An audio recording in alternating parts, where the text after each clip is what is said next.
Buddha's teachings, the way of life that enriches, a life without possessions. In the silence of the forest before dawn, Buddha and his disciples sat in deep meditation. The wind gently swayed the trees, accentuating the stillness around them.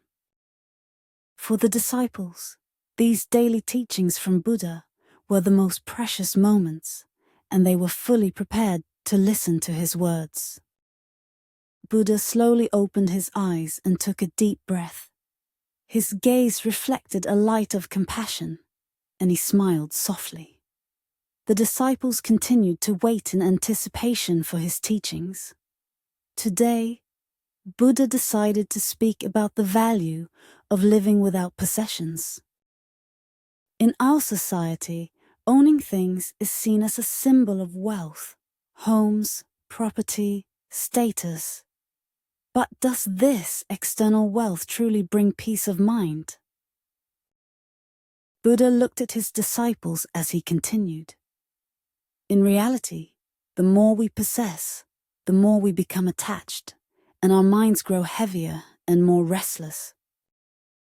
The disciples nodded deeply, understanding his words. They had all experienced how being trapped in material desires could disturb their peace of mind.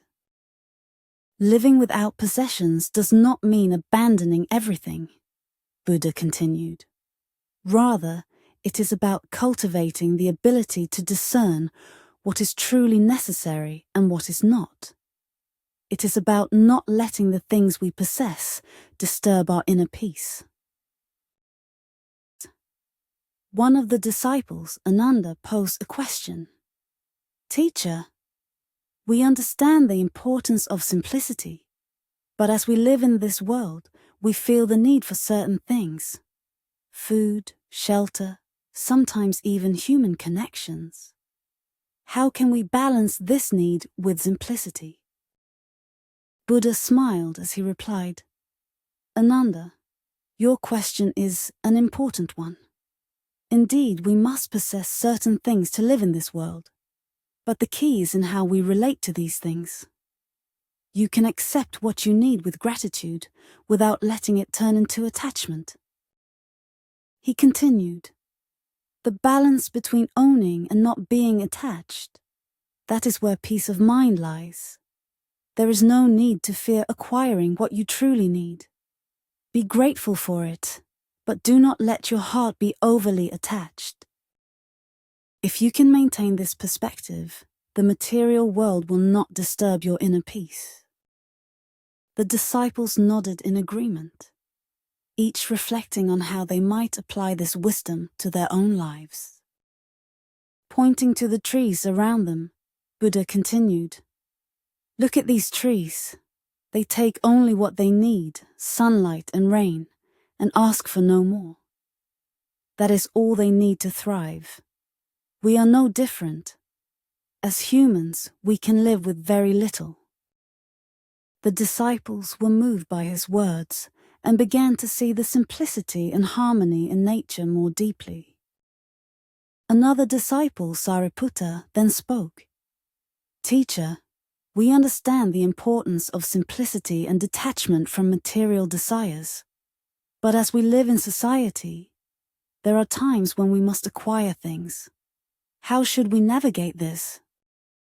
Buddha replied calmly, Sariputta, living within society does mean possessing some things, but how we relate to those things is what matters.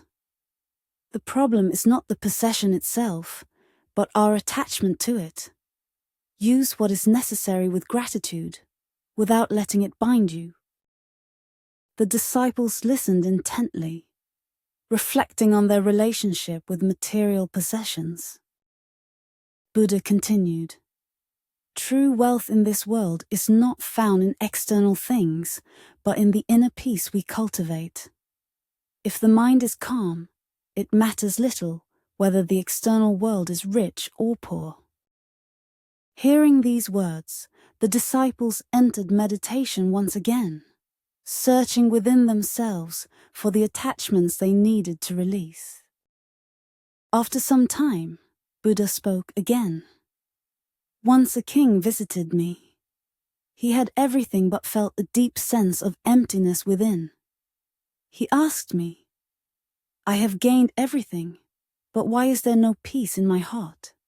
How can I fill this void?" Buddha smiled and shared his answer.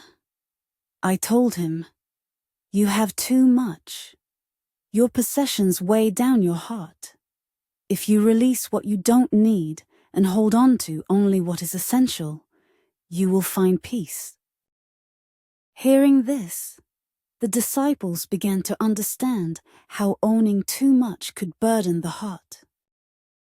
Material wealth does not bring happiness, Buddha continued. If your heart is calm, you will feel abundant, even with little. The disciples were deeply moved by this teaching and resolved to reevaluate their approach to life. That day, Buddha and his disciples left the forest and began walking toward a quiet village. In their hearts, the importance of not possessing too much and the wealth that lies in simplicity was deeply engraved.